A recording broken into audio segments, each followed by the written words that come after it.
Good afternoon, ladies and gentlemen. Aloha. Oh, let's wake up a little bit. Aloha. So like you've been enjoying yourself out there today.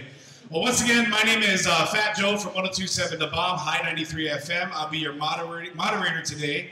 And today we're going to talk about the future of cannabis here in Hawaii. And we got a lovely panel of people here today that's going to discuss with us and talk about the future of what's going on with the cannabis here in Hawaii. So I'm going to introduce them one by one. First, we got Karlyn Laulusa in the house. Good morning, Karlyn. Or good afternoon, Karlyn. She is the CEO of NOAA, is that correct? NOAA Botanicals on Oahu. Give it up for Karlyn one more time. Grinnell, he is a medical grower and business owner of Deep Green Genetics out in Maui. Thank you for joining us today, Brother Will. All right, next up, Ryan Wong, who is the COO of CNNBS, private equity, Oahu in California. Shout out to Ryan Wong here today. Next up, we got Joy SanBuena Ventura.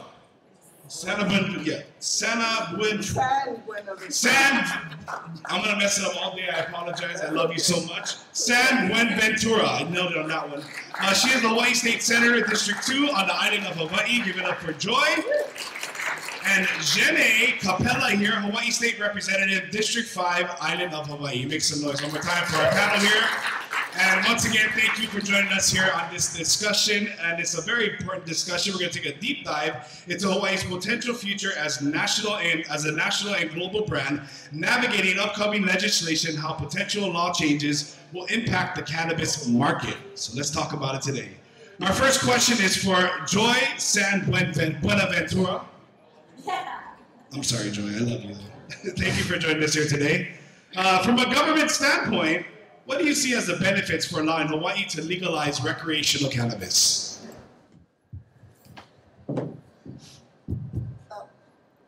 What benefits? Yes, what benefits? It's huge. Basically, hopefully we'll be able to tax them as soon as we start regulating them. Mm-hmm. And we've all seen, I just don't know how to use the mic, excuse me. And we've all seen states like Colorado, which was the first one to legalize cannabis. And frankly, that one, in case you folks watched, that was a voter-led legalization. The politicians did not want it to pass. So we don't have initiative here. So we really need our legislature really need to vote legislators in who are pro-cannabis to hopefully finally get this thing passed. I've been doing this for 10 years. I mean, Will Sparrow has been with me. Now he's a retired state senator from way back in 2015 before we passed the medical dispensaries law. And I'm hoping that next year when I come back in, I could actually say we finally legalize recreational. But that's what I'm looking at, and we keep getting closer, and hopefully this is the year we finally do it. Nice. Thank you for all your efforts you have over the past years. You and Will, thank you guys. Next up, we have Karlyn Laulusa. From your experience, what are the largest obstacles of the current cannabis laws in the state of Hawaii? Well, I think one of the largest obstacles is that the program was created 25 years ago, right? So the law is extremely updated. When you look at the dispensary program, that is 10 years old. So the law continues to be outdated. And when you take a look at the market, I think we have to address the conflicting realities. So in the beginning, when they wrote the law, they made really high barriers to access. They made it super burdensome in order to control the program, right? So in order to join the program, they make it really tough, and also probably to discourage people from joining the program, to keep it just really, really small. And I think over time, a lot has changed, and viable cannabis is available all over the place, no longer just in, fields far away on the North Shore. I mean, viable cannabis is everywhere, and so we need to make updates to the law to reflect those changes. I think one of the other biggest problems that we faced is that the high barriers to access have created the unintended consequence of driving people away from the program and into the black market. And that's a big problem, right? When you have safe, regulated medicine, but the program is unattractive and unaffordable, people will not choose that option, and they will move in another direction that's not that safe. And so it's really important that we continue to find representatives and senators like the two wonderful women here today to support those initiatives, to work on the law and to introduce new legislation to make it more affordable and more attractive for people to join the regulated space. I will also add, like, I think a problem the state faces is that in today's market, the state only recognizes the medical program, right? We all know that the cannabis industry is much larger than just the 8 licensees, than just the card issuers, than just the 29,000 patients we have today. We have 1.4 million people, way more than 29,000 of them consume cannabis. So we have to be realistic. We have to look at the realities, accept the realities, and then make changes to improve the industry. Thank you. Yes. This next one is for Will Grinnell. Now, coming as a member of the cannabis community, how can you work with legislation so that the laws include support at all levels of participation, and this is from the small craft farms to the larger corporate agricultural companies? Very important that it is gotten right. I know Hawaii's made many attempts, but what we do have is the luxury of dipping into many, many other legislative bills from other states. Michigan has, Michigan, Maine, Massachusetts, there's so many, and there's pieces that can be taken from those. We don't have to reinvent the wheel here in Hawaii. It's been done. There's some good bills out there that we can make better. We have that luxury, so we can do it. So that's, I think, how we can take this forward and do the legislation right, which means allowing low entry fees so that everybody can participate, different levels. Of course, most states have a tier system, everywhere from the backyard cottage industry grower to the large corporate growers, agriculture growers. Thank you, Will. So we want to know the related cannabis economically within Hawaii. What are the related effects? This question is for Ryan Wong. Thank you very much. Good afternoon, everybody. The specific question, what are the related effects of cannabis economically within Hawaii? It's far-reaching. It touches everyone. It's like saying, hey, travel is not is only limited to Hilton Hotel or United Airlines that you fly in on. No, it affects the taxi drivers, it affects the restaurants, it affects everyone. Cannabis, similarly, whether it's regulated, not regulated, official or not official, is going to or has the ability to touch all economically. It's the supplies, it's the grow supplies, it's the packaging, it's the marketing agencies, it's the actual physical growers or the retail dispensaries. It's the tax implications, the tax revenues that have the ability to enrich and broaden lives if it's done in the right way. It's the government. You say cannabis, it's like one of those things like saying President Trump or Kamala Harris or all of those high-profile people. Everybody has an opinion, and how do we react and ensure? But we know that economically it will drive as a source of revenue if we can do it right, or if it is done right. It has the potential to enhance a lot of lives. Thank you. Yes, please. I would, like to remind everyone, when you look at the agricultural benefits, it's immense, right? And we have to reframe the way people think about certain keywords. When someone says adult use or someone says recreational, everybody immediately goes to people smoking cannabis on the sidewalk, and the vision should be much larger than that. In our heyday back in the 80s, we were producing 80% of the world's canned pineapple, right? I mean, that's huge for our economy. When you think about sugarcane, in our heyday, we were producing 1 million tons of sugar per year. That is phenomenal. That could change the landscape for generations to come. And so I think we really all have to reframe the way we think about this and understand that we have the opportunity of a lifetime to do something right the first way for the people of Hawaii. And it is extremely important. Yes. This next question is for... Sorry. Oh, go ahead, please answer. Yes. Because one of the things that I think is also really important when we're talking about an adult recreational cannabis, thank you, but one of the things that's really important is talking about the social equity component of it. When we talk about legacy growers in the state of Hawaii, these native Hawaiian growers who are growing strains that are known and sold and being profited on in other states and other nations that were started right here in Hawaii, started right in my district in Ka'u and in the volcano area. And I think it's really important that when we talk about the economical, I think, advantage that cannabis can bring to Hawaii, we're also talking about potential reparations for Native Hawaiians, for legacy growers. We're talking about the creation of a horizontal model, not a vertical model. So if you want to make gummies, or if you want to just plant, whatever you want to do within there, there should be a space for you. And when we talk about crafting legislation, we talk about it in a way that creates space specifically for Native Hawaiians, specifically for people of color, specifically for our Pacific Islanders who have oftentimes been on the receiving end and thrown in jail for ingesting this plant. Thank you. Going back to you, Jeanné. Sorry. Do you believe the adult recreational cannabis bill? Oh, sorry, we did that one already. We never do fight. Okay, do you believe the adult use of recreational cannabis bill would have any effects on the tourism industry, positive or negative? I'm assuming positive. I agree. I think the effect of tourism is going to be very beneficial. When we look at some of the states that have legalized cannabis, for me, when I think about it, I think about California.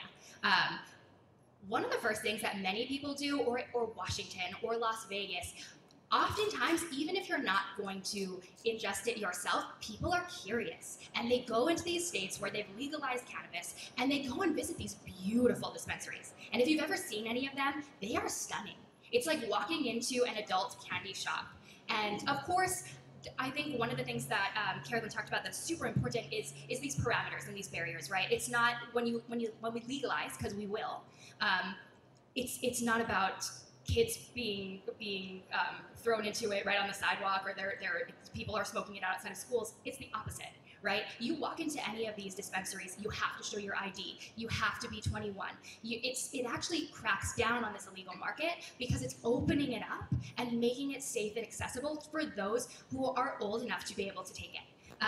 And these spaces are really beautiful. I think one of the things that I think is also really important when we talk about the tourism industry as a whole, we want to be able to set up a space within this horizontal market where you can do farm tours if you want to, and you can just grow it and be able to show it, and that uplifts our legacy growers, it uplifts our local farmers. Or if you want to do seed all the way to pipe, or however you want to show it eventually, you'll be able to pick these like craft things. For me, I'm imagining being able to go to like Maui or Hawaii Island or places here in Oahu and have the same impact that you would get if you go to Napa, right? You want to be able to have that kind of experience, and I think that that's a benefit that will draw more tourism here, and it will also really benefit our local families that are able to get involved in this industry.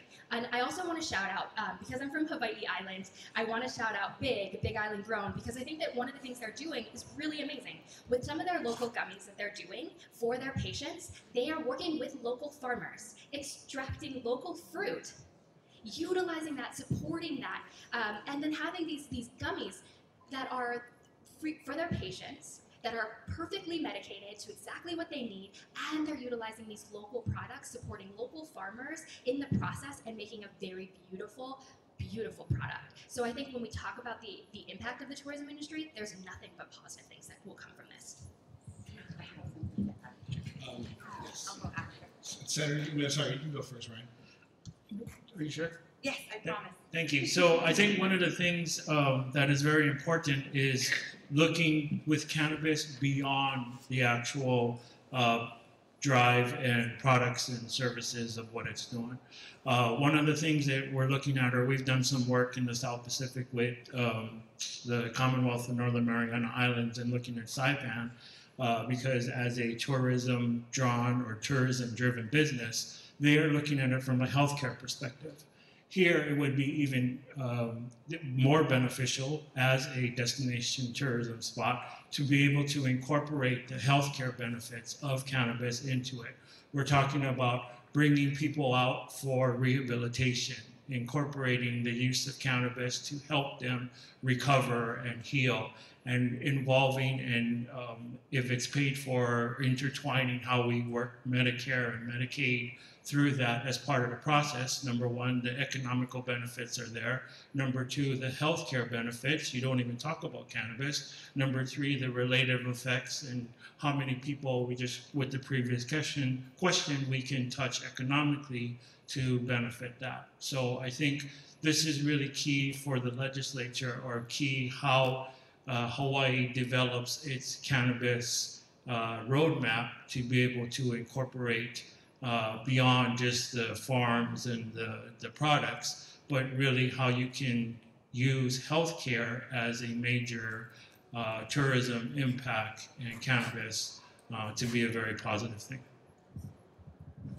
I agree, Ryan, and I just wanted to highlight, I think, you know, one of the things that people care about here is tourism, right? The state only makes money two ways, taxes and tourism. And so it becomes very contentious when people start to talk about any possible negative impacts to tourism. But I would recommend that everybody stay really fact-based, especially when you talk about things that evoke your emotions, right? And so when it comes to Japan specifically, I would highlight that Japan legalized hemp production in 2013. If anyone's gone to Japan in the past 2 years, you would have seen one of the over 130 hemp dispensaries that are scattered throughout the island chain, and many of them carry hot hemp. So, you know, to say that Japanese people would come here and get really upset and not want to come back is simply not true if you look at the facts. Another really strong fact is that Japan voted to legalize medicinal cannabis in December of 2023, and they put it into effect in December of 2024. That is progressive. They are making changes. And the Japanese people culturally have always embraced cannabis. All of the Shinto shrines in Japan have cultivation licenses for cultural purposes. And there's like 27 of them. And they have grown cannabis for years. And so I think, you know, I know we're all really busy, but we need to check facts and we need to stick to facts when we're making really important decisions for our state and our people. Thank you. This next question is for Senator Joy SanBuena Ventura. Currently, what are the fundamental issues standing in the way of the current adult use of recreational cannabis? Sorry. Okay, sorry. What are the, excuse me, can you repeat the question? Currently, what are the fundamental issues standing in the way of the current adult use of recreational cannabis, the bill? Sorry. So, fundamentally, no, I heard Jeanné talk about horizontal and vertical. And frankly, from the very beginning, I was very much against the vertical model. As a lawyer, you know, I see it as an antitrust issue. You know, basically requiring only one entity to be able to profit from seed to sale, and not having producers and cultivators be able to come in. And I see Willis Sparrow nodding his head because you know, he and I was fighting for this horizontal model early on, and law enforcement kept saying, well, we really need a vertical because otherwise there's going to be diversion. So fundamentally, that's one of our biggest hurdles, is trying to move away from the vertical model and going into the horizontal model, so more people can come to it. And I believe my question was the stigma. And the reason there is negative stigma, I mean, talk to your grandparents, talk to the military, talk to the law enforcement. The emails I'm getting are, well, do you really want to be like Colorado or California where you could smell this marijuana? And I'm thinking, so what's the difference than flavored vapes or cigarette smoke, right? What I am finding out, though, is that the more people know somebody who benefits from medical marijuana, the more they are able to accept its uses. The more they're, whether or not it's medicinal or whether or not they work in the industry, like people know here about Kairwailua, right? It surprises me how many senior citizens who I normally would think are against marijuana really wanted Kairwailua to continue.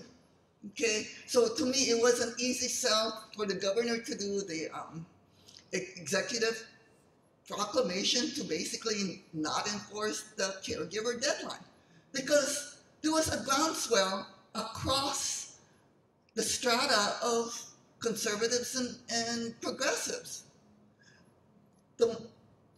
We need to continue to move on. And that's why I keep embracing the horizontal model, because the more people see the benefits medicinally as well as financially, the more people will be willing to embrace it.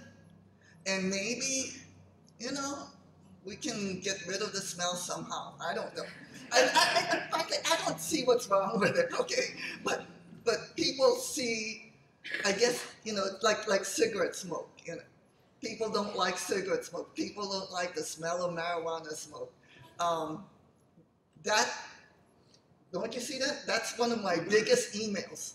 They don't like seeing it. Do we really want Hawaii to smell like Colorado? To smell like all of the city place? All right. It could be hemp. They're from the same plant, 20 chromosomes. That's exactly. They could be smoking hemp, no?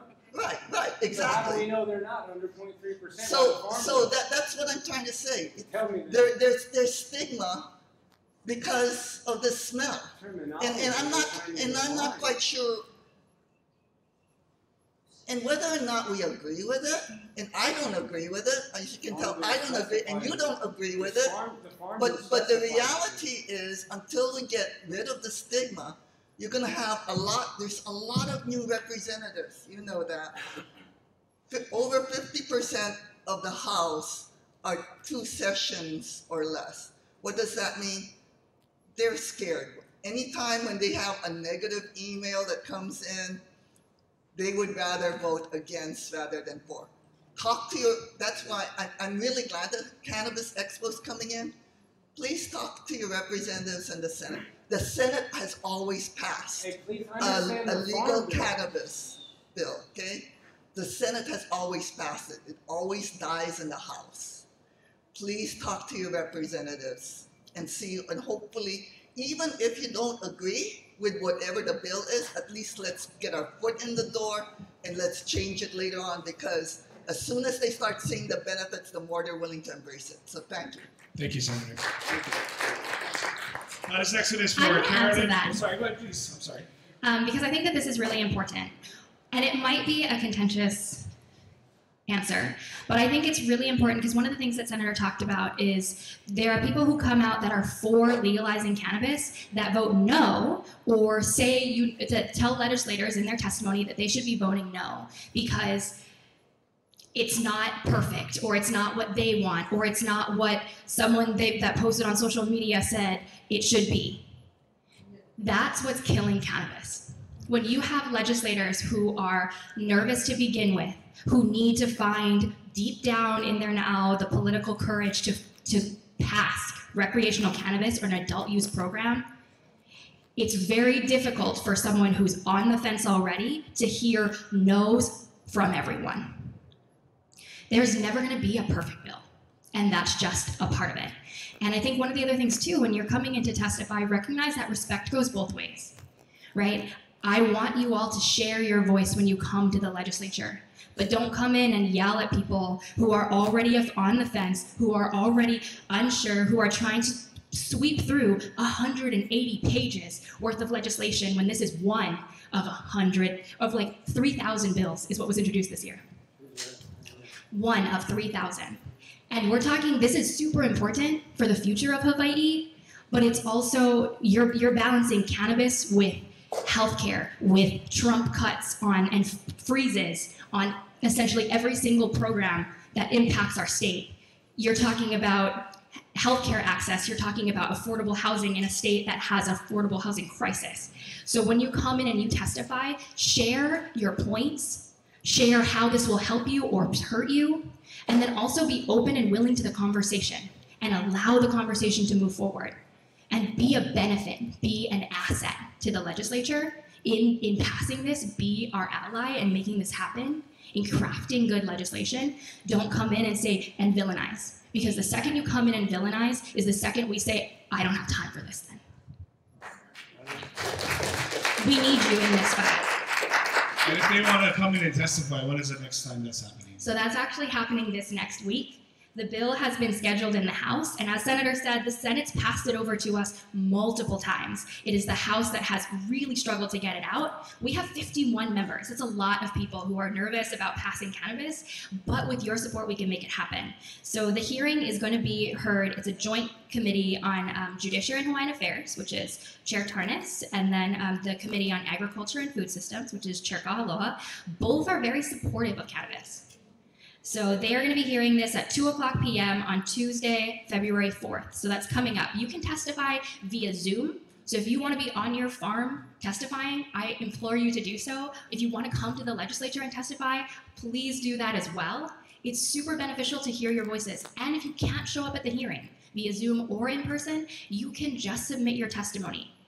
Or if you support or are against it, however you choose, you can also submit testimony and just say support or against, however you want to do it. But make sure you submit that testimony and make sure you come and share your voice and be a thought partner with us in this. And one more thing, do you have a website? Do you know any websites? Yeah, so you'll have to submit your testimony through the Capitol website. It's capital.hawaii.gov.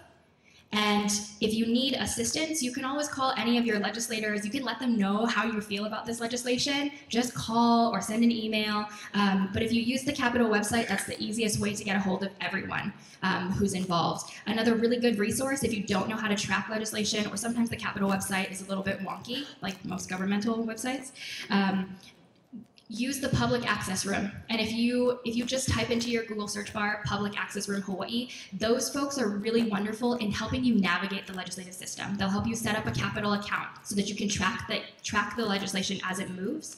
And then they'll also help you so that you can get automatic updates on whether the bill has been heard or not, so that you can know exactly, and it'll be an email straight to you so that you don't have to continuously go back and look at the Capitol website.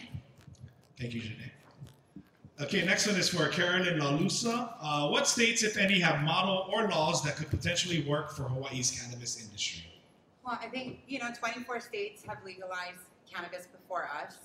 3 of them are Republican, so we are the last official remaining Democratic state to have not moved on adult use. And I think we can all agree that nobody's done it correctly 100%. But there is also much to be learned, right? And so when I think about other states, I really try to focus on states that are facing the same challenges we face, right? And so one of the challenges we face is keeping things local, right? If we want to stand up a flourishing industry, we have to keep it local. We have to protect ourselves. And I thought it was really interesting to watch New York pass legislation that said any manufactured hemp products in the state of New York need to be made with New York hemp, period. And they put that into law, and that's how they supported their local hemp farmers. And I think we need to look at language like that and see what we can do for ourselves. I think the other challenge we face is that we're an island chain, and we need to figure out inter-island and interstate commerce. And so when you look at states like Alaska partnered with all of the state airports to create safe pathways to doing wholesale transactions and moving product from island to island. That's super important. When you look at Maryland, right? Maryland did the exact same thing in order to get cannabis products to Nantucket or Martha's Vineyard. These are the types of examples that are available. We just need to put in the work and do the research so that we can pick the best of the best ideas and apply them at home. Just to add to that, I think you have to understand the business life cycle, especially with these states. As an example, I work in California or Colorado. They have completed that business cycle. They've gone from the highs of $3,000 a pound in 2018 to you're lucky to get $1,000 a pound today. That affects economic drivers. The point is they have a fully vetted, fully established control system, regulation system. They are, because they have done it so long. New states like New Mexico, who passed last year, are just trying to figure that out. The bottom line is the biggest concern here with regulated, with recreational states that are legal, Hawaii needs to learn from that, because at the end of the day, it's still not federal legal. We cannot take it out of the state or bring it into the state, and that's a driving factor.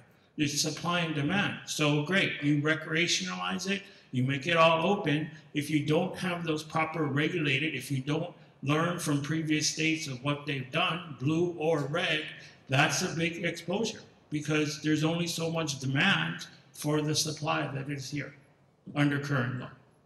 Thank you. Thank you. This next one is for Grinnell. Are there any examples or lessons from the past that we can apply to current thought process of the future of Hawaii cannabis? Yeah, 100%. And we've been obviously touching on that subject just now. Taking the data, again, we have such a luxury of creating a near perfect bill. We can almost do it by just taking the information that's there. Maryland is a great example. I really do like their bill.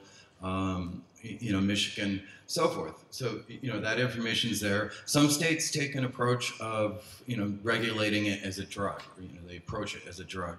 And some states, and this is very important for us to keep this, it's an agricultural product. It's just a plant. Let's normalize it, 100%. So the information's there, and like I said, we have the luxury of taking that information, all this data from the other states, and creating a perfect bill. Let's do it. And global, when we get into, not having federal regulations, when we can trade with other states, that's going to open up our economy. Here, with Hawaii's going to be the top brand for cannabis. I mean, we are a brand. The state is a brand, and it's well known around the world. Let's put cannabis in that lane. Hawaiian weed. Pakalolo. Nice. For this next question is for Ryan Wong. From a business and investment standpoint, what are your biggest concerns for the legalization of recreational cannabis here in Hawaii? From a business perspective, we're concerned about three things. Number one, regulation and how the actual bill or specific laws for Hawaii would come out. Number two is enforcement. I've heard a lot of talk about legacy carriers, especially from government down.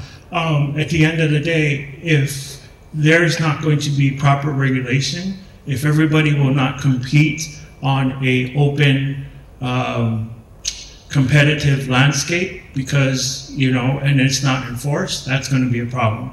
And finally is the business cycle and the adjustment. Clearly, anytime you have a new business, everybody comes in, the big players come in and try and take over the market, and we'll have to see what happens. That's the business life cycle. As an example, in 1932, there were 137 auto manufacturers in Detroit, Michigan. Today, there are 3, 2.5, whatever it is. That's just the supply and demand. That's the open architecture and how business works. If Hawaii is not properly regulated, if they are not properly enforced, laws are not properly enforced and maintained and managed, and it's open architecture and you have a lot of players coming from the outside that will run out, that will be a concern, obviously economically, but more for the overall industry. Thank you. This next one is for Jeanné Kapela. This is a pretty good one here. Will you be in favor of special programs or government assistance for the development of Native Hawaiian-owned cannabis business and groups? If so, what would you like to see developed? Thank you for that question. Mm-hmm. I love this question because I think that this is when you talk about cannabis in the state of Hawaii, we have to think about supporting Native Hawaiians first. How do we do that? How do we support our legacy growers? How do we support the people that are born and raised here in Hawaii and get them involved in this industry? As the owners, as the people who are potentially going to be on cannabis commissions that are helping to regulate the industry. How do we move from a space of, with a space of community first? And I think that I absolutely support programs that are socially equitable. When we talk about creating a regulated cannabis industry for adult use, we want to make sure that some of the first people that are able to get in line are Native Hawaiians for licenses. I think one of the other things that we want to do is have carve-outs for Native Hawaiian businesses to have seed money to be able to get started in this industry, because we know that getting a business off the ground, starting something that you maybe have no idea how to run a business is very difficult. We want to have and create a pathway to be able to do so. And I think part of legalization, right, we want to be able to create an industry that's going to be able to give back money to our Native Hawaiian community, whether it's through the form of reparations or healthcare access or better education.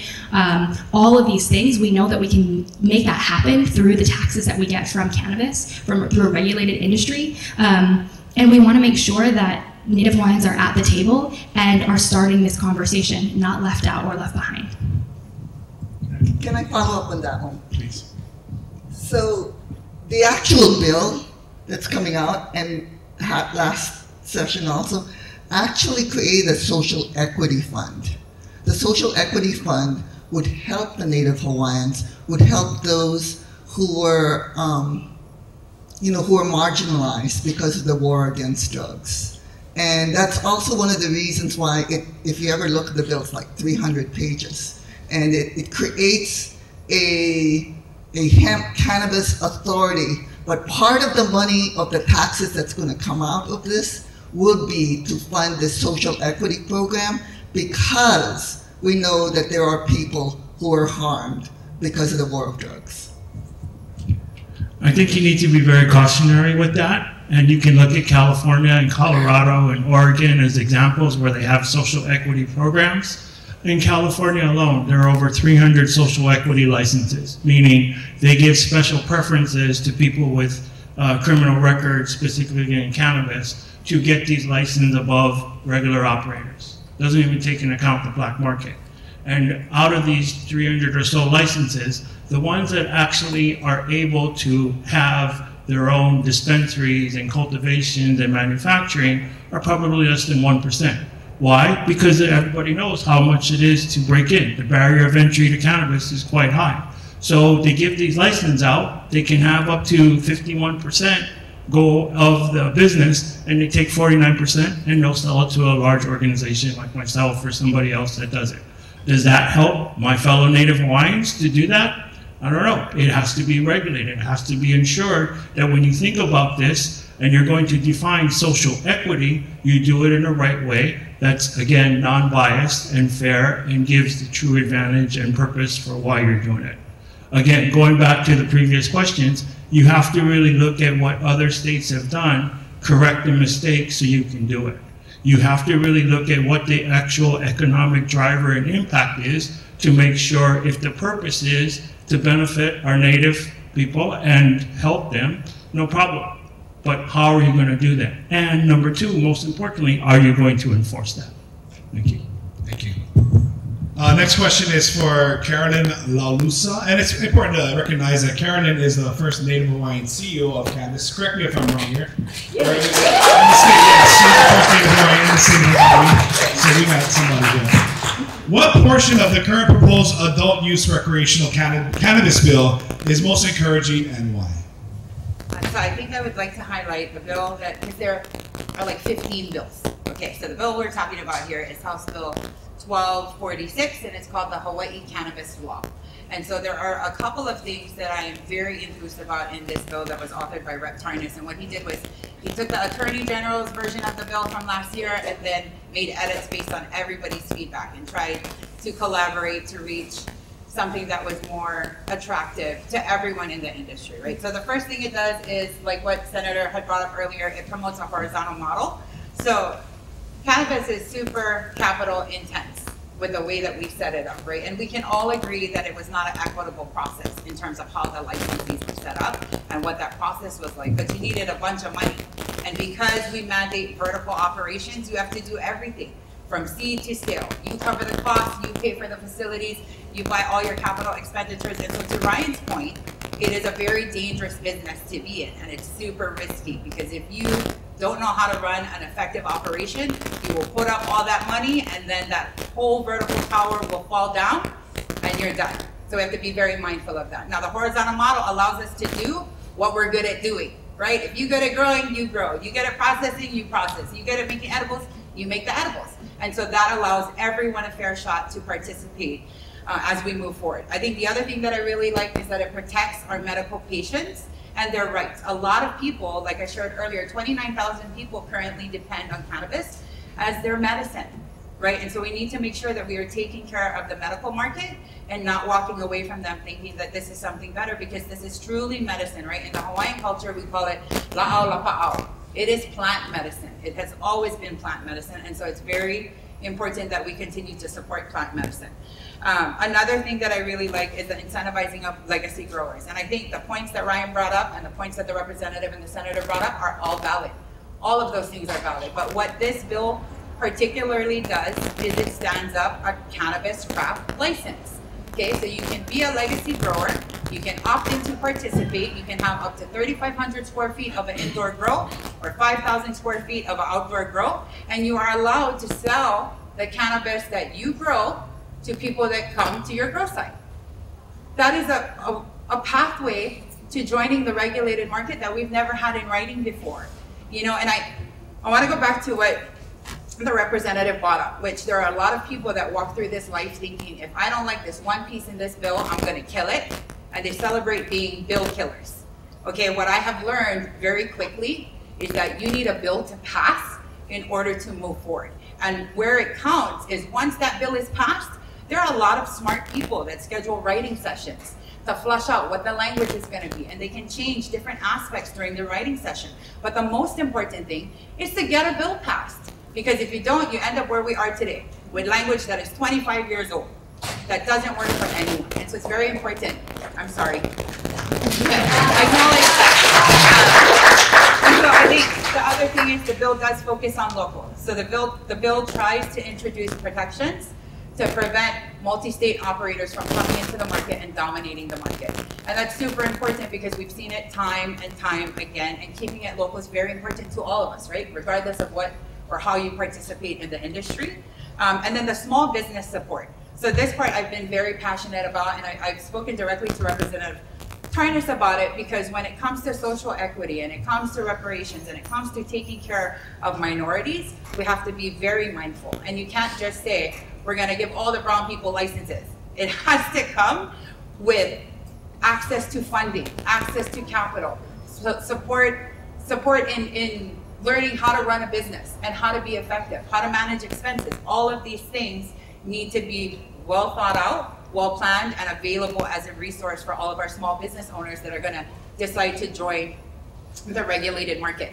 And I do wanna highlight the one thing I'm really excited about is the advisory board, right? So you're gonna have this Cannabis and Hemp Authority, and then there's going to be an advisory board. On that advisory board, there will be 11 governor-appointed positions.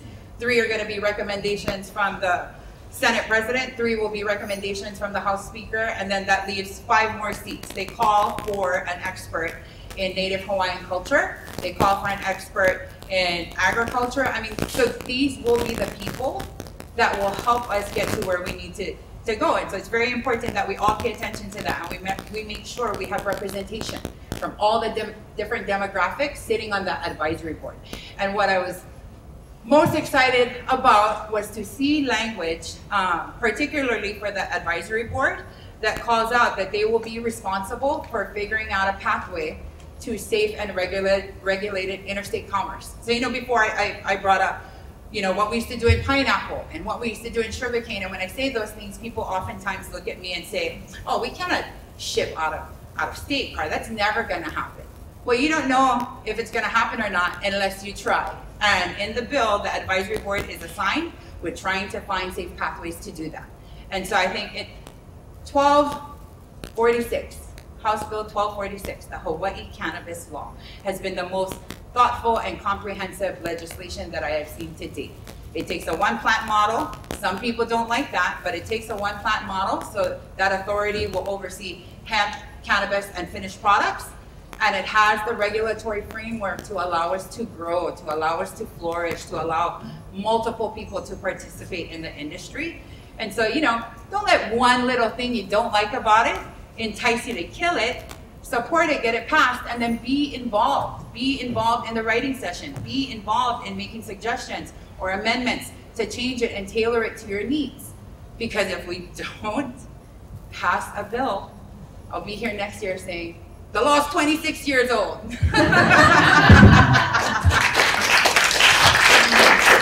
you, Karlyn. And one of the biggest obstacles is the negative stigma that is attached to cannabis, and Senator Joy touched on it earlier. So how can we educate the population on the safety and responsibility of the cannabis industry with that negative stigma we have attached to it? Like I said, sorry. I'm really not good at this, sorry. Like I said, education begins at home, right? The reality is, the more we educate our own peers, make sure that they benefit from the industry, the more it'll grow. And like, I personally, and you probably have too, know your parents or grandparents or those who are at one time been against this, but when they have seen somebody do well, like what surprises me are the ones who go to Colorado and get those gummies to go sleep, or their arthritis, you know, they are benefiting from it. And all of a sudden, they're not so against it, right? So how do we do this? Basically, make sure that they benefit from it, make sure that the people close to them benefit from it. Those sleeping gummies, those arthritis gummies, all of those things, those have a cascading effect of showing that medicinal marijuana doesn't just mean those of us who smoke it and get high. It's also those middle-class people who suffer the aches and pains of growing old and need something like this to just get to sleep. Thank you. I think, let's see here. This one is for Jeanné, Kapela. Karlyn just mentioned this, but will you be willing to support the forming of Cannabis Commission elected from within the cannabis industry itself, with equal representation from the factions of the industry, lawmakers, licensees, farmers, Native Hawaiian growers, etc.? I think that's one of the, apparently I'm not good at this either. I think that's one of the best parts of that legislation, right? We need to make sure that lived experience, the people that are closest to it, are a part of the advisory board. And I think one of the things, I think Karlyn kind of mic dropped the whole thing, so you already know the good things that are within this bill, and all we really need is your support to help move it along. The reality is, if you do have something that is an issue within that legislation, talk about it. Don't yell, don't villainize, come to the table with your solutions, share those items, and let's try to work it in. Because this legislation, it's years in the making. I got elected 4 years ago. One of the first bills that I introduced was a recreational cannabis bill that had a lot of these social equity components, so maybe that's why all of my questions are relating to social equity. Either that or because I'm brown and Native Hawaiian. But I think that's a part of it. All of these things, every iteration that we've gone through year after year with a cannabis bill of some sort, this is the culmination of all of it. This is the closest we're going to get to that perfect idea of a bill. But if there's something that's missing from it, just come and share that. Be a part of that. And that's what the advisory board is meant to do. It's meant to also make sure that people who have lived experience, that are working within the industry, that are Native Hawaiian, that are cultural practitioners, can take the voices of those around them, your voices, community voices, and bring it back to the table so that we can fix it. Another issue too is that once we pass recreational cannabis, that's not the do-all, end-all, oh my gosh, we did it. That's the, well, we did it, let's get started. We only go up from there. Thank you, Representative. This next question is for Ryan Wong. Is there a future for cannabis as a legitimate business entity in Hawaii? I believe you said yes earlier. With all due respect to the organizers and the question, this is an unfair question because it already is a legitimate business. Let's just be honest. Yes. It's like saying, hey, will fireworks ever be a legitimate business in Oahu? Well, look out the door on December 31st and you'll see the answer for that. Bottom line is this. What are we willing to do? One of the things Karen said at the beginning or through this panel was, we're the last, quote unquote, blue state to legalize cannabis. There are red states legalizing it, right? Well, why? Because we're all a little bit crab in the bucket. The smell, the drugs, whatever reason you want to have, you can come up with it, right? Just like, so we're saying, okay, we'll have boards and we'll have social equity, right? It's already happening. You know, I'm old and grouchy. I remember my grandfather in the backyard doing what he does. It used to be called pakalolo. Let's be real, right? Maui, right? So we need to legalize it. It needs to be federalized, and we can go and take our place in the world to make sure that that strain, that product can be a GDP for our state, that we can get taxes to pay for books and schools and everything else we need, right? But bottom line is, it's already here. We just need to figure out a way we're just going to do it, and we are going to enforce it, and we are going to make sure that everybody abides by it. Now, with that said, Will Grinnell, how do we turn Cannabis Hawaii into a global brand? Well, as we know, Hawaii is recognized almost everywhere in the world. So we are a brand. We just need an industry to go with it.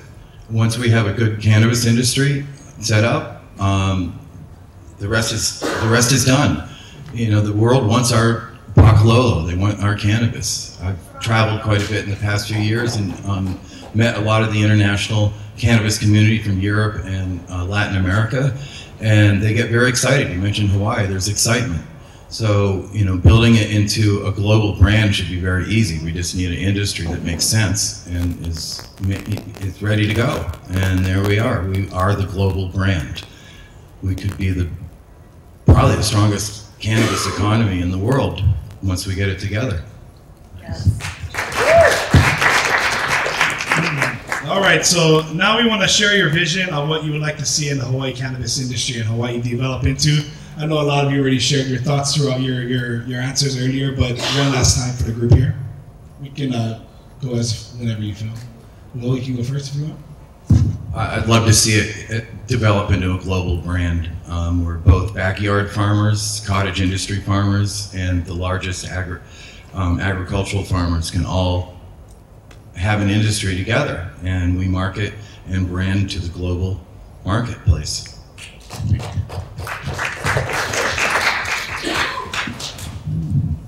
We'd love to see a regulated industry that's enforceable, a legalized industry for recreational, but most importantly, to work with partners or municipalities to federalize it, because in its current state, even if we're recreational, there are still interstate commerce. So from the money that you make to the actual product bringing in and out, right? All of my competitors in California somehow sneaking it in. That's not right. But it's supply and demand. So if it's legalized and it's regulated, there's only so much demand within the state.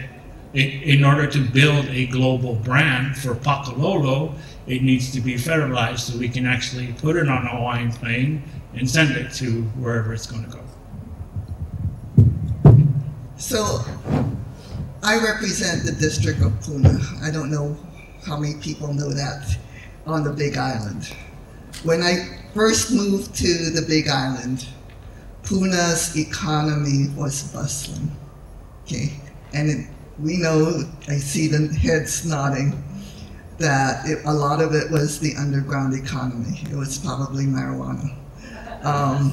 The first time I saw gourmet products like escargot, Belgian chocolate, was in a Puna grocery store. Not Hilo, not Kona, not Waimea.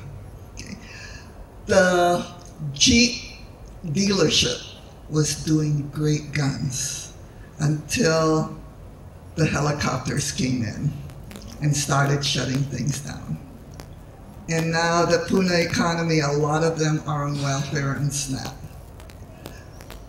The good thing about this bill, and I was with Tarnas when we went around the mainland to compare what was going on, is that there's also an expungement, an automatic expungement. Because the reality is, a lot of those people who grew marijuana, one, had felonies on their records when they're not violent, you know, and they're not They were just doing what needed to be done in an economy, in a place where there was no jobs, and just supporting themselves as well as their community. I want Hawaii to get back to that in a legalized setting. Okay? I want Hawaii to make use of the Maui Waui ban, that they, Kona coffee, Ka'u coffee, it's about time, right? We grew it. People, the tourists came down. I remember going around International Marketplace and getting, at that time they called it a lid. Remember that? God, it dates me back, right? $5. Down. I don't know whether or not we should go back to that because we don't know exactly what's in the lid, but a regulated brand, we should be able to do that. We should be able to get to the point where tourists will be able to buy it, the gummies, so that they could go to sleep.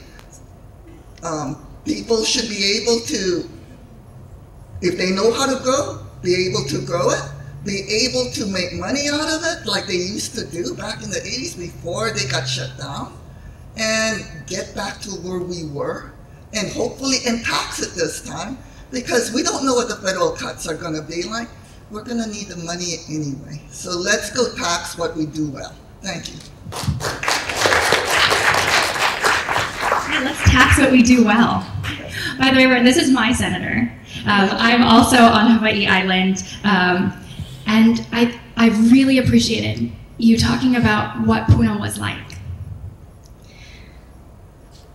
I think my vision for the Hawaii cannabis industry is the same for my vision for all of Hawaii across our state. I want a Hawaii where our local people are thriving. And I think that this bill is the step to be able to do it.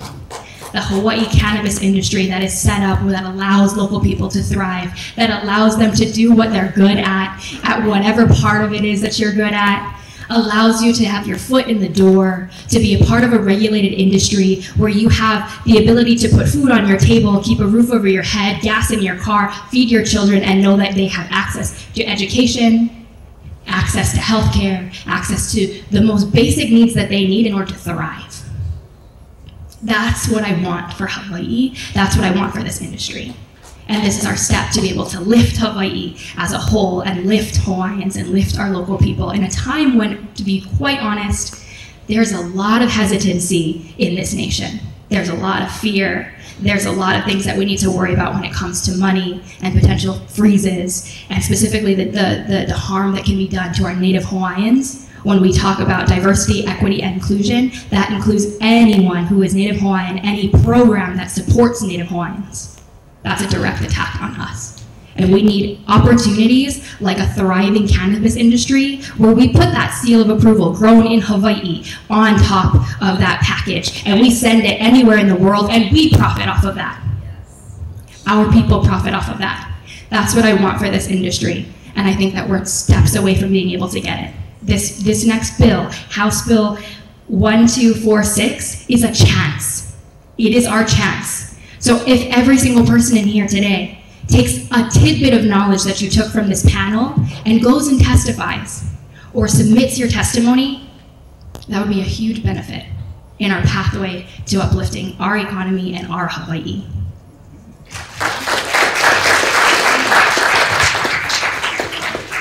I think, when I think about what the industry has the potential to become, or the vision that I have for our cannabis industry here, it's very similar to what I envision for NOAA Botanicals, for my team, for the NOAA Ohana, and what we aim to do. And I really do think, what a beautiful thing it would be if Hawaii became the nation and the globe's premier pakalolo provider that celebrated the unique cultural diversity that is in Hawaii today, right? Like when we talk about local people, it is a beautiful thing, especially with all the DEI stuff going on right now, right? If you think about Hawaii, we have had Native Hawaiians, Portuguese, Filipino, Chinese, all here since before we became a state. And all of those different cultures are interwoven together with the aloha spirit. That is something special. That is a point of difference that we should continue to celebrate. And we can do that by developing a flourishing cannabis industry that allows us to celebrate our diversity and who we are and stay true to our local roots. So, thank you. Thank you. Once again, I want to thank our panel for coming up here. This wasn't part of the program here, but does anybody out there have a question for our panel that you'd like to ask? I'm going to come around. Start off with you. Thank you, I appreciate that. Thank you everyone on the panel today. It's really insightful to hear you talk about the future of cannabis legalization in the context of industry. My name is Brent Norris. I'm with a group called the Hawaii Patients Union. We formed to address some of these supply and demand issues that we're seeing. I'll get to my question. It's twofold. Social equity to us, growers in Puna, means not arresting more Hawaiians than non-Hawaiians. It means not regulating us because we can't afford the regulations. It means not growing a black market or an illicit market by not causing us to miss a licensing deadline or not being able to afford $4 million to open a dispensary.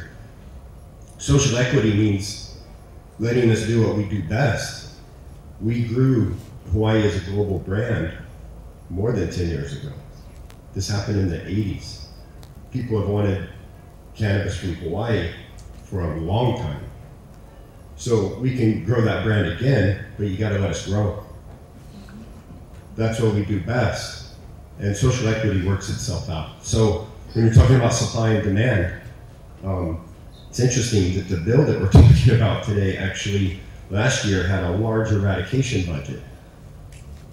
So what that means is Operation Green Harvest can afford to buy fuel again for the helicopters that fly over my neighborhood.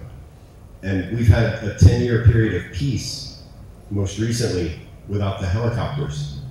We don't have access issues anymore because we've been left alone. Everything I grow, I give away. I know I could name at least 10 of my neighbors that give cannabis away because they can afford to. As soon as you start regulating our market, and while you're calling us illicit and calling us black, we hide. So we can't give it away anymore. Those guys are gonna start selling it because they're gonna need to be able to make money and the value goes up, right? So if it's a strong black market that we need, regulations is the way to grow it.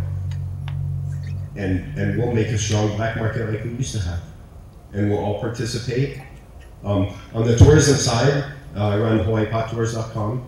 So we give guided educational tours to people that visit from the mainland. These are nurses and doctors that come out to learn the way that soil microbiology interacts with the plant and becomes compounds like CBDV, common compound in Epidiolex, that costs $30,000 a year that we give away for free to kids that have seizures. It stops seizures. You can't buy that in a dispensary.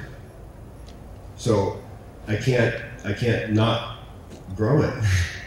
It's unethical, it's immoral to not grow this plant. So I would encourage everyone to look at the details. What generally happens when legislation, when a bill passes out of committee, is it goes before administrative rulemaking. No one in our local grower community has ever been invited to the administrative rulemaking. And this is where the details come in. This is where things in the past, like shovels and soil, have been made illegal. You know, we're working with an affirmative defense in our community. You're not licensed to grow as a medical grower. You're entitled to an affirmative defense if you followed every single rule. Only one court case has allowed the person that was prosecuted to use the affirmative defense. And I mention that because it's also the only case that we've won. So when it comes to social equity, the best thing to do is to let us grow, and we'll make you the best weed in the world. Thank you. Any thoughts on that? Another question over here? Okay. We'll go here real quick. Make your question short, please. This is for the senator, and the House member who just walked out. Okay. Better, baby. I was just curious, first of all, what's considered like a lot of calls about an issue? So say, for example, this bill's coming up. What would be like a good turnout for a senator to get? Like, what would they consider to be like a controversial issue? Like, wow, people are really into this. I got 20 mails about it. Or how many is it? Is there a number, roughly?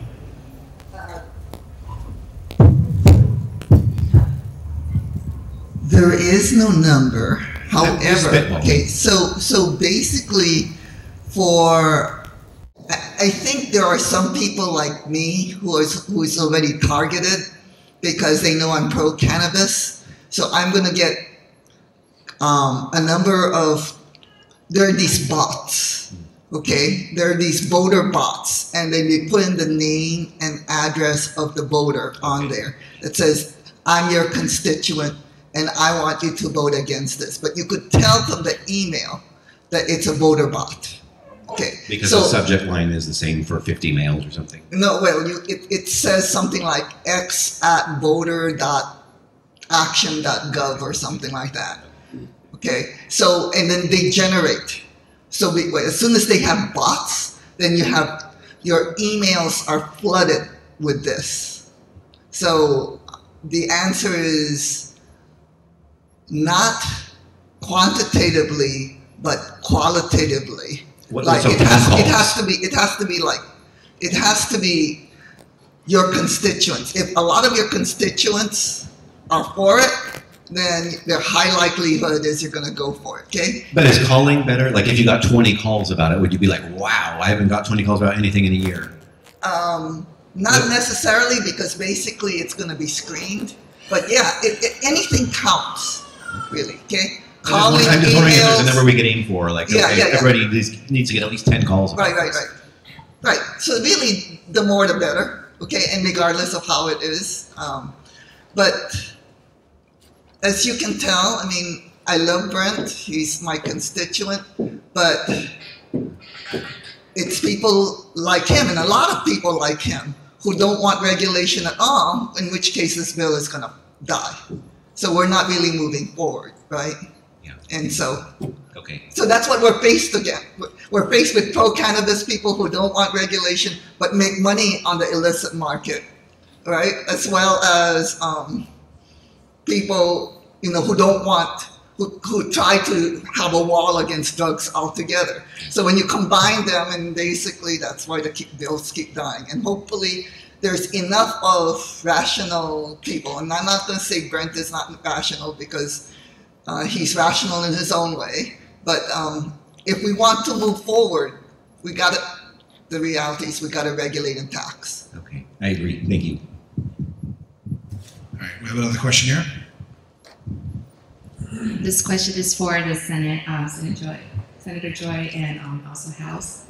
My name is Cindy Chang. I'm the president of the Acupuncturists of Hawaii. So my question is, the conversation around cannabis as medicine evolves. Traditional healing practices, both Hawaiian and Chinese medicine, have long utilized herbal remedies, including cannabis, for therapeutic purposes. In Chinese medicine, licensed acupuncturists are trained in herbal prescribing, and yet the regulations have limited our ability to fully integrate these treatments for cannabis as medicine.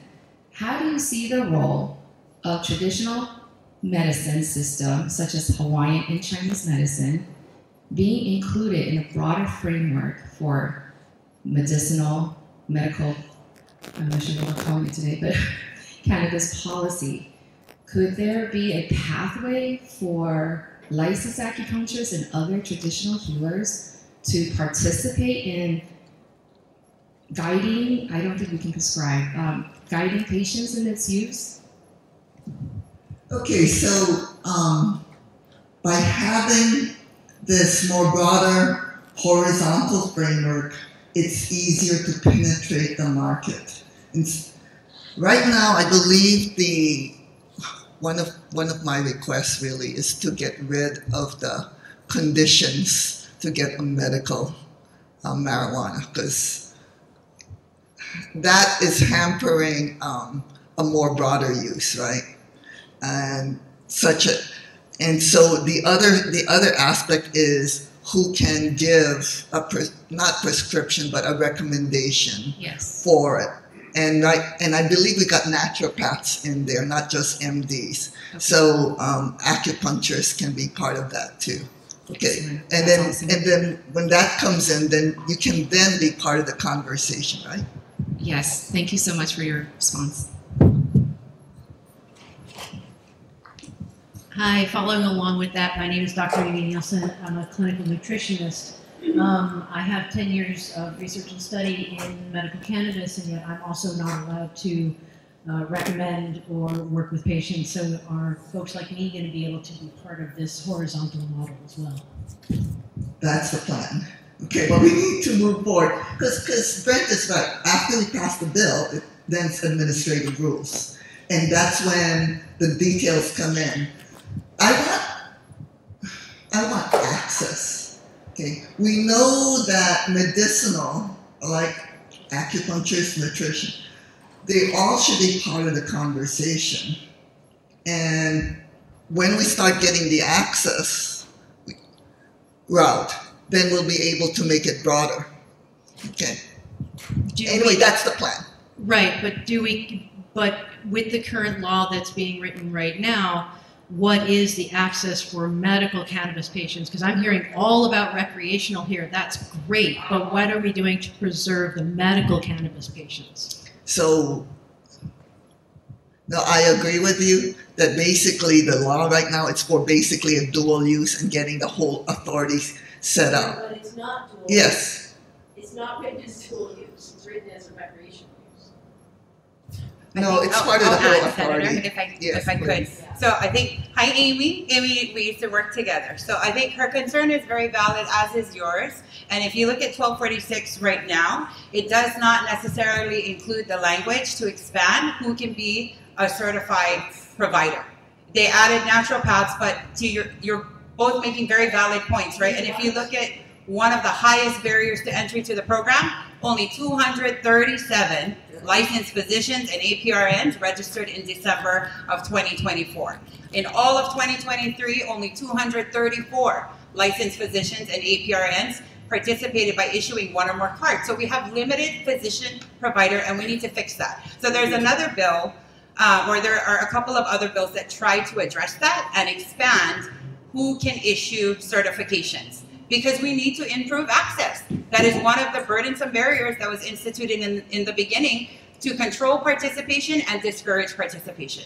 So heard loud and clear, ladies, it is not necessarily addressed in 1246, because 1246 is a dual use bill, Amy, because it has the medical protections, but the language leans on HAR as it's written today, and the language leans on the statute in 329D as is written today. So you're correct on that. Yeah. All right, we'll do one more question here. Boy, I haven't had a mic in a long time. Okay, so one of my questions is that when it comes to smell, have we considered ways to help combat that complaint or concern that might be possible? Like, I know we currently have regulations where we don't do it in public spaces. I know there's always going to be people who do it in public spaces regardless of that. They do it right now.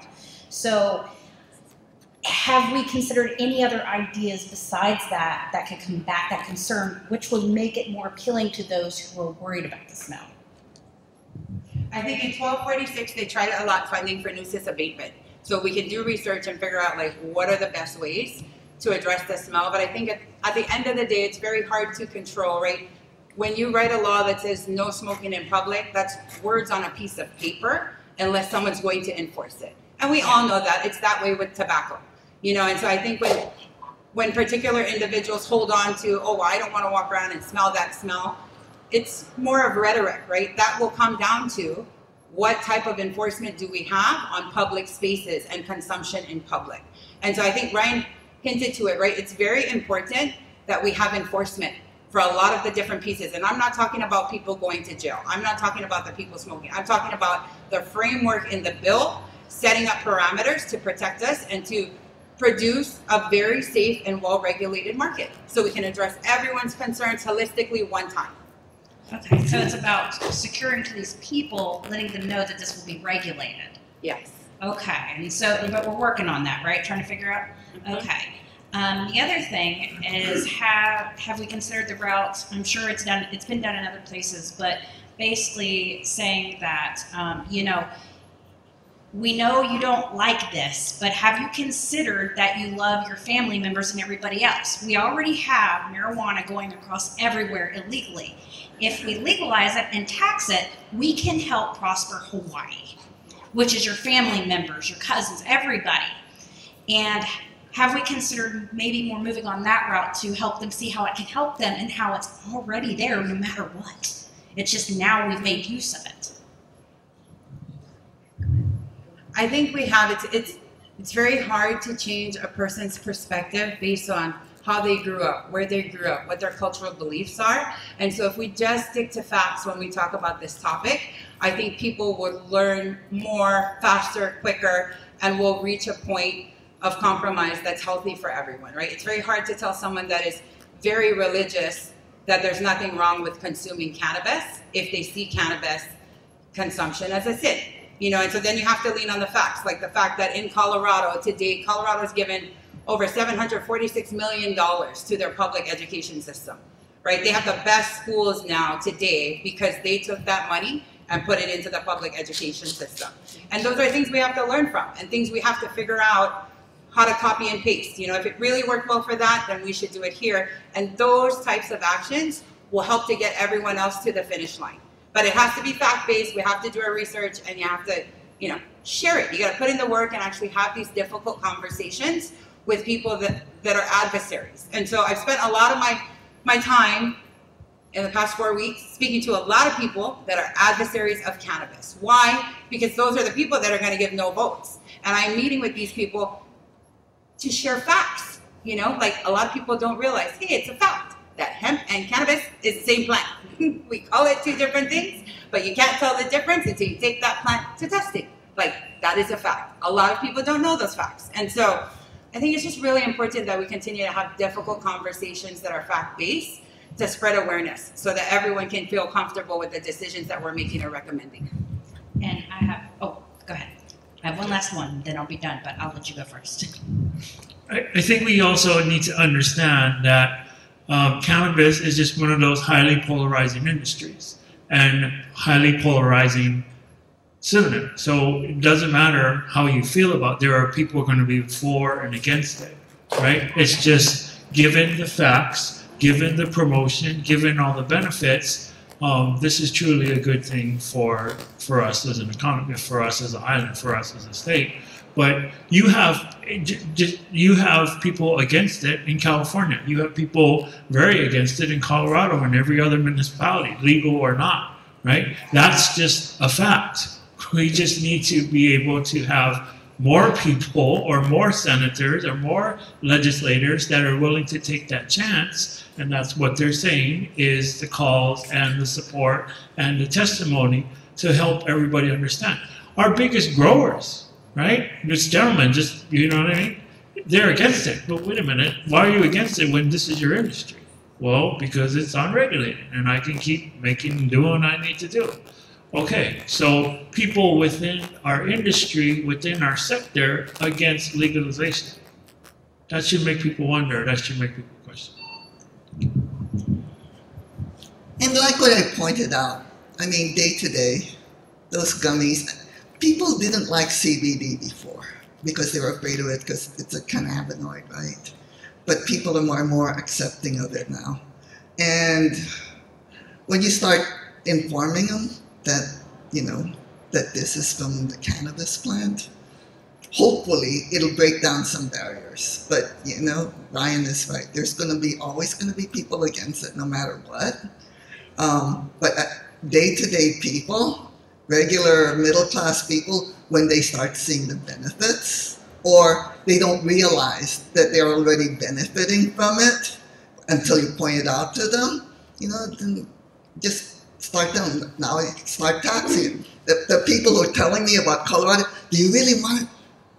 The smell, I said, have you seen Colorado before Denver, before they legalized marijuana? Look at how their highway systems are now. You know, There's timing. You know from when you get to Denver, from the airport to Denver, the exact amount of time it'll take you, what route you can do, and it's on the street signs. Look at all the new buildings that's out there now. Look at how easier it is to walk around Denver now and how safe it feels before than it was before. Okay, they don't quite realize how it was before. They just don't like the smell, or they're going to grab onto something that they don't like.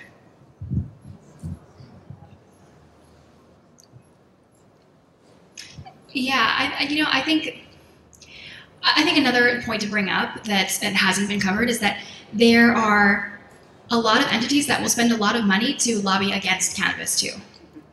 Like, for instance, the Honolulu County prosecutor spent hundreds of thousands of taxpayer money lobbying the legislature against cannabis. That's going to happen. I'm sure it'll happen again. That's just a part of this. So I think when you bring up this question about like what solutions are there to get rid of the smell, part of it is what you just talked about. Like, come and testify. Talk about why you think that this is beneficial. Talk about the points that Karlyn used, and talk about how it's actually going to help us much more than it's going to hurt us. Thank you. The last thing I'll add is it's super funny to me, right? Every year, the prosecuting attorney get up, the police chiefs get up. Rah, rah, rah, rah, rah. Did anybody check how many cannabis crimes have been prosecuted or how many cannabis arrests have occurred? And remember, I don't believe in people getting arrested for cannabis. I'm just making a point. It is very hypocritical to get up and tell the people of Hawaii that this is bad and you should not do it, and then not find a way to reach the same endpoint. And we have to hold people accountable for sharing misinformation and spreading misinformation. Like last year, there were people up there that we depend on for facts, saying there's going to be a dispensary in every single corner. Well, these same people should know the law. The law says you got to be 750 feet away from a school, a playground, or a park. And so I caution everyone not to get caught up in the rhetoric and to know your facts and stay reality-based. Because we're already there. We have really good laws. We have really good legislation. We have good systems, and we just need to enhance it. But everybody needs to stay fact-based. I'm sorry, one last thing. A fact, according to Weed Maps, is the largest growing population or segmentation of cannabis pakulolo user is a female 34 to 60. So tomorrow, when everybody's at church, you can look around and know what's really going on.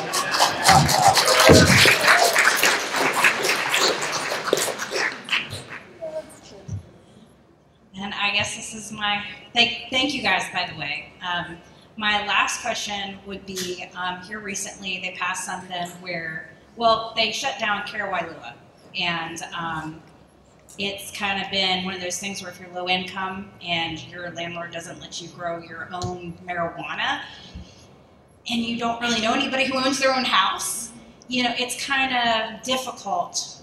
So what options do you foresee in the future for at least medical marijuana patients who don't have the option to grow at home to be able to find other options to grow it so they can afford it?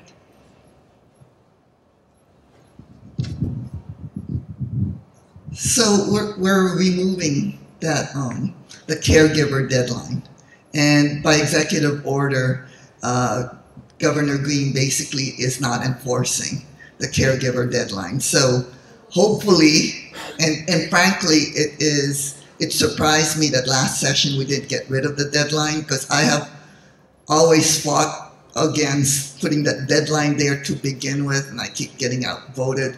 But last session, the Department of Health is also in favor of removing the caregiver deadline, knowing, I mean, that's one of those things I'm telling you. I mean, people are benefiting from it that you don't quite realize. Maybe they don't tell you, but those people in Karewailua, they are reaching out. I mean, there are a number of people like in Kaneohe, Kailua, who use their facilities, and these are people who are normally against marijuana, okay? And if you talk to the representatives, they are going to probably vote against any kind of cannabis bills, but they don't quite realize that their constituents are using Karewailua and are using, because just like what you're talking about, There are people like in Makiki who live in condos that cannot go.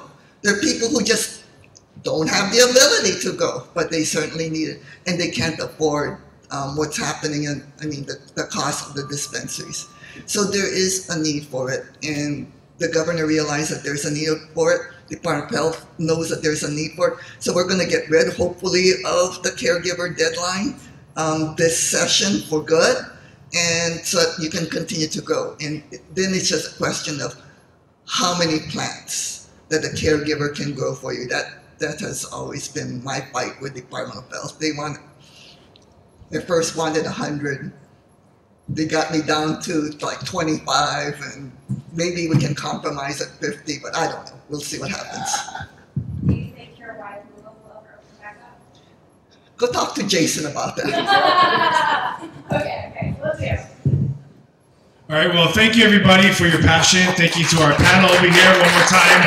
Karlyn, Laulusa, Will Grinnell, Ryan Wong, Joy, SanBuena, Ventura, and Jeanné, Kapela. Thank you, guys. SanBuena, Ventura. I keep doing that. But thank you guys so much for being here today. Thank you guys for coming out. My name is Phat Joe from 102.7 The Bomb, High 93 FM. Aloha.